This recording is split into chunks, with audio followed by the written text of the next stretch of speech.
বেলারুশের রাজধানী মিনস্ক থেকে ৭২ কিলোমিটার দূরে বিশাল মাঠে চলছে তুমুল লড়াই। বোমারু বিমান থেকে ফেলা হচ্ছে বোমা, আকাশ ভরে যাচ্ছে ধোঁয়ায়। তবে এটি আসল কোনো যুদ্ধ নয়, এ সবই সামরিক মহড়ার অংশ।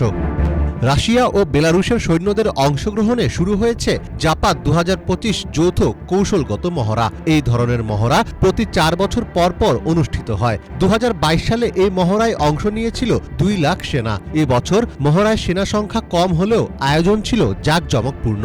মস্কো ও মিনস্কের পক্ষ থেকে বলা হয়েছে যে এই মহড়া পুরোপুরি প্রতিরক্ষামূলক।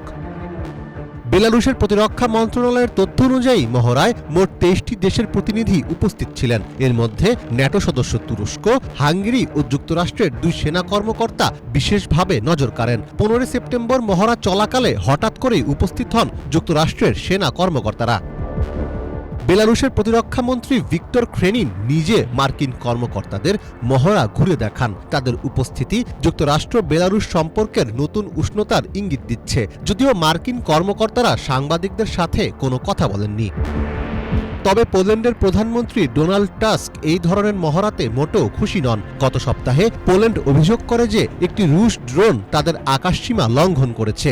ন্যাটো এর জবাবে যুদ্ধবিমান পাঠিয়ে কিছু ড্রোন ভূপাতিত করে। একই ধরনের ঘটনা ঘটেছে রোমানিয়ার আকাশসীমাতেও। ইউরোপের নেতারা আশঙ্কা করছেন যে এই ধরনের ড্রোন অনুপ্রবেশ কোনো দুর্ঘটনা নয়, বরং রাশিয়ার একটি কৌশল।